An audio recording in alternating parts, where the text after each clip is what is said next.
এই মোরগ পোলাওটা রান্না করে জীবনের সবথেকে বেশি প্রশংসা পেয়েছি। মোরগ পোলাও তো সাদা হয়, তবে আমি রান্না করি একদম বিয়েবাড়ির স্টাইলে, যেটা দেখতে অনেকটা বিরিয়ানির মতো হয়।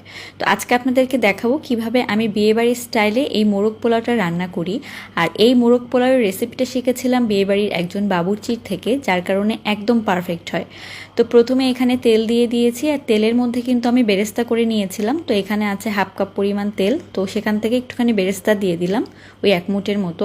2 চা চামচ পরিমাণে আদা বাটা, 2 চা চামচ পরিমাণে রসুন বাটা দিয়েছি। তার সাথে দিয়ে দিলাম এখানে বাদাম বাটা, টক দই আর শুকনা মরিচের গুঁড়া 1.5 চা চামচ। টক দই দিয়েছে এখানে ওই যে টক দইয়ের যে বাটিটা দেখালাম সেই বাটি অনুযায়ী। আর বাদাম বাটা দিয়েছে এখানে 4টা কাঠবাদাম, 4টা কাজু বাদাম আর 10-12টার মতো চীনা বাদাম, সাথে 1 চা চামচ পোস্ত দানা একসাথে ব্লেন্ড করে দিয়ে দিয়েছি। তার সাথে 1 টুকরা দারুচিনি, 2টা এলাচ, 3-4টা লবঙ্গ, 2টা তেজপাতা দিয়েছি, 1/2 চামচ জয়ফল, 1/2 চামচ জয়ত্রী, 1/2 চামচ দিয়ে দিলাম এখানে সাদা গোলমরিচের গুঁড়া, শুকনা মরিচের গুঁড়া দিয়েছি এখানে 1.5 চা চামচ পরিমাণে, আর তার সাথে স্বাদ মতো লবণ দিয়েছি।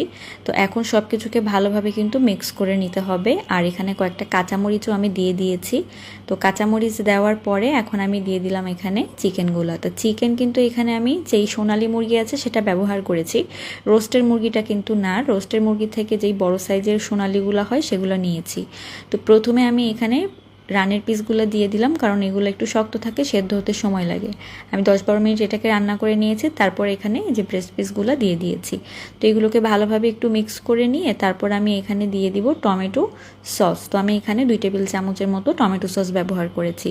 তো টমেটো সস দেওয়ার পরে ভালোভাবে কিন্তু এটাকে একটু মিক্স করে নিতে হবে। তো মিক্স করে নিয়ে আমি এটাকে এখন ঢাকনা দিয়ে দিব। তো ঢাকনা দিয়ে এটাকে একদম ভালো করে সেদ্ধ করে নিতে হবে। আর এই পর্যায়ে আমি বেরেস্তা নিয়েছি প্রায় 1/2 কাপের মতো, আর তার মধ্যে একটু গুঁড়া দুধ দিয়ে ভালো করে একটু ভেঙে নিয়েছি, আর মানে মিক্স করে নিয়েছি। তারপরে সেই গুঁড়াটা আমি এখন এই চিকেনের উপরে দিয়ে দিচ্ছি। তো এইভাবে আমি ঢাকনা দিয়ে রেখে দেবো আরও 10 মিনিটের জন্য, এতে করে পেঁয়াজটা ভালোভাবে গলে যাবে। তো এখন আমি এটাকে ঢাকনা দিয়ে ভালোভাবে সেদ্ধ করে নিয়েছি বা পেঁয়াজটাকে গলিয়ে নিয়েছি। এবার আমি চিকেনের পিসগুলোকে একটা একটা করে তুলে নিব। আর দেখতে পাচ্ছেন তেল উঠে গিয়েছে, কোনো ঝোল নেই আর অবশিষ্ট, মানে ঝোল বা পানি। তো এখন এই গ্রেভির মধ্যে আমি 1 কেজি পরিমাণে পোলাওর চাল দিয়ে দিচ্ছি। তো পোলাও চালটাকে কিন্তু আমি আধা ঘন্টা ভিজিয়ে রেখেছিলাম, তারপর পানি ঝরিয়ে নিয়েছি, এতে করে চালটা একদম ঝরঝরে হবে। তো মশলার মধ্যে কিন্তু চালটাকে ভালোভাবে ভেজে নিচ্ছি, আর ভাজা হয়ে গেলে এখানে গরম পানি দিয়ে দিব।